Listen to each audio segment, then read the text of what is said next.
प्रिय जो लोग हैं उनको राहत की सांस की उम्मीद है। अब जनवरी तक का जो रोक है, तो देखिए इस पे क्या होता है। अभी बहुत सारे उतार चढ़ाव आएंगे, बंद लिफाफे में रिपोर्टें निकलेंगी और न जाने जो बड़ी एक घटना की जो आशंका नज़र आ रही थी वो फ़िलहाल नज़र नहीं आ रही है।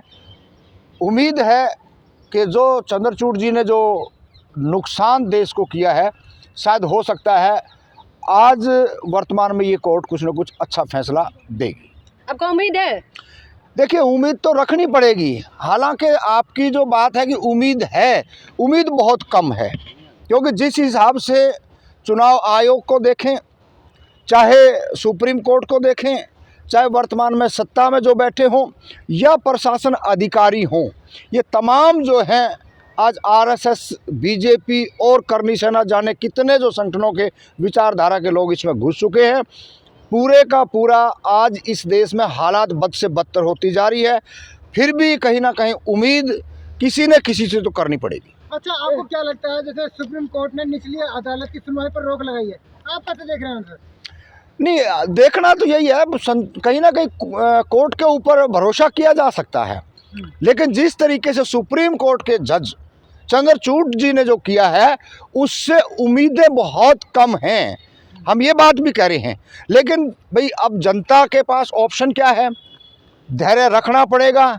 और हम जैसे लोग, आप जैसे पत्रकार साथी जो तमाम भारत देश के वंचितों को, शोषितों को, पीड़ितों को एक मैसेज और संदेश देना चाहते हो, जिससे कि हम जैसे तमाम भारत देश के नागरिकों को एक उम्मीद जगती है, क्योंकि इस देश का अखबार झूठा है, इस देश की बड़ी जो मीडिया वो झूठी, बेईमान और मक्कार है।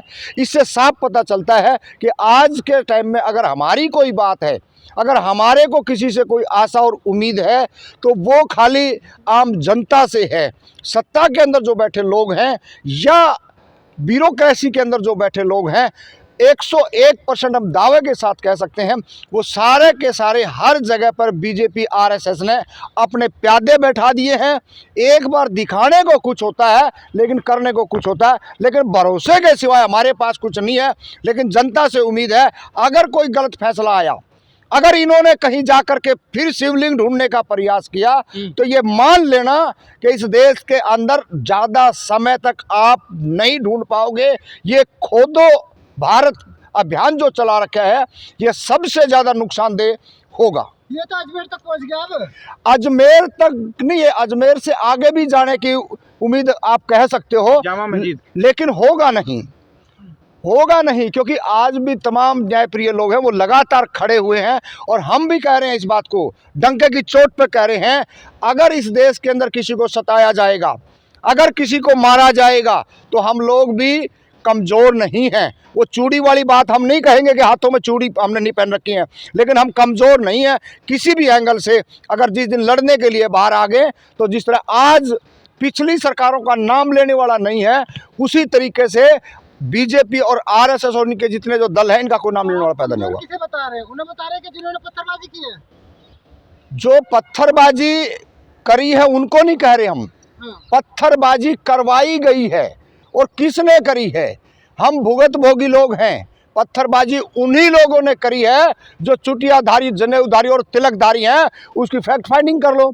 ये तो पत्थर, भीड़ में पत्थर फेंकवा करके और लोगों को कूटने का, पीटने का, झूठे मुकदमे दर्ज करने का एक षड्यंत्र देश में चल रहा है। इस षड्यंत्र से बहुत जल्दी पर्दाफाश होगा। और ये देख लिया ना, आज चंद्रचूड़ जी को पूरे देश के अंदर जो बच्चा अन्न खाना शुरू कर देता है और जो आज 100 साल का हो रहा है, वो गालियां देकर के बात कर रहा है कि इस इतिहास के अंदर जो चीज़ दफन कर दी गई थी उसके ऊपर से पर्दा हटाने का जो काम किया है। आज जो कटो और मरो की जो रणनीति देश के अंदर सरकार और प्रशासन द्वारा की जा रही है, वो चंद्रचूड़ के द्वारा की जा रही है। अगर वो इस काले नाग को नहीं छेड़ता, तो शायद आज हर मंदिर के अंदर, हर मस्जिद के अंदर, हर चर्च, गुरुद्वारे के अंदर ये शिवलिंग ढूंढते नहीं फिरते। ये तो सरासर बदमाशी है, सरासर गुंडागर्दी है। इस गुंडागर्दी के लिए तो जनता को रोडों पे आना पड़ेगा। अरे ढूंढ थोड़ी रहे, प्रमाण मिले हैं ना, किताब में देखा नहीं पढ़ा। आप गए थे क्या? आप आरएसएस की शाखा के लोग हो, गए हो कहीं पे? झूठा, कोई किताब में नहीं लिखा। उससे पुरानी किताबें भी हैं। और किताबों में लिखने वाले कौन लोग थे? कौन थे इस देश के अंदर? पढ़े लिखे वही थे। वो मक्कार लोग थे, वो कुछ भी अब काका अपनी भाई और काका लिखने वाले की बात है। ये सारे के सारे झूठे पाखंडी लोग हैं और इन्होंने ये सारे का सारा देश के अंदर आम जनमानस को मारने का प्रोग्राम है। हम पूछना चाहते हैं, अरे हम उसी रास्ते से हम पैदा हुए, उसी रास्ते से आप पैदा हुए हो, इसी धरती से आप खाना खा रहे हो, अनुग्रह हुआ, तो ये फिर ये कहाँ से जाति और धर्म के ये जो तालमेल है किन्होंने जोड़े हैं? जाति धर्म ये किसने जोड़े हैं? ये जोड़े किसने हैं? ये जोड़े किसने हैं? यही लोग थे जो इस देश के अंदर गुंडागर्दी और बदमाशी जो कर रहे हैं। इनके पेट में आज हजम नहीं हो रही है।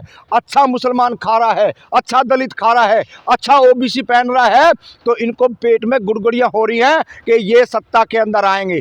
आज हम लोग थोड़े बहुत, हमारे बच्चे, हमारे चाचा ताऊ पढ़ लिख करके इस पोजीशन में आए हैं कि वो अपनी बात कह सकें, लेकिन हमारे को तो बोलने का भी नहीं था, बोलने भी नहीं दिया। यही लोग हैं, सुन लीजिए, यही लोग हैं जो आज से 150 साल पहले जब महिलाओं पढ़ने के लिए बात करती थी तो ये उसको गर्भ में मारने का काम करते थे। आप किनकी वकालत कर रहे हो?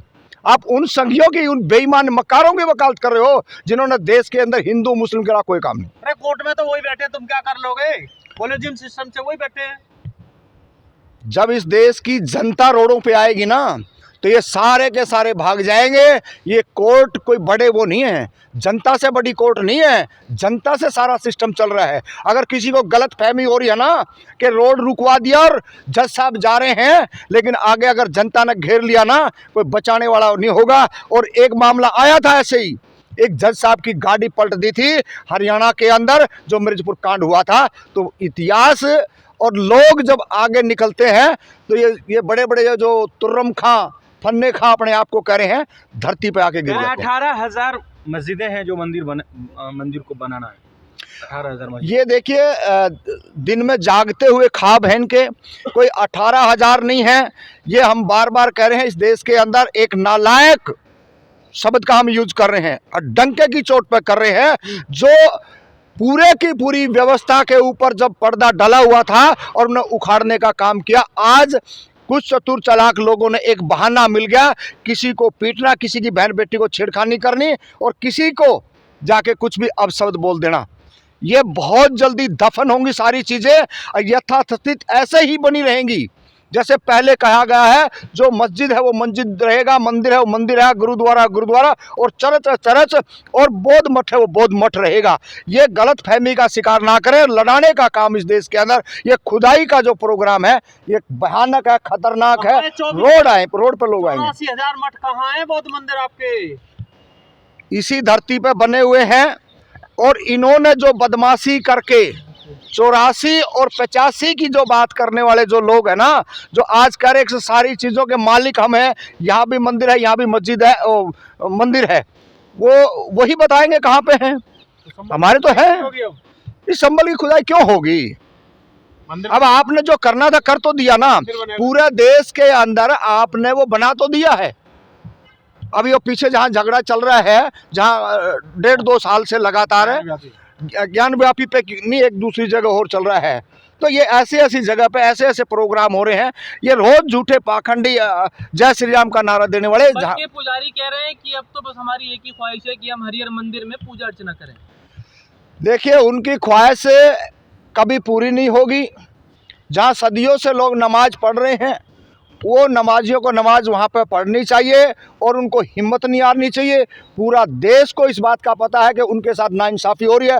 तमाम न्यायप्रिय लोग आज उन पीड़ित परिवारों के साथ, मृतक परिवारों के साथ हैं। और हम कहते हैं कि आप हौसला और हिम्मत रखिए, ऐसे तूफान आते रहेंगे और चले जाएंगे, लेकिन इस देश के जिंदा लोग मौजूद रहेंगे, आपके साथ रहेंगे।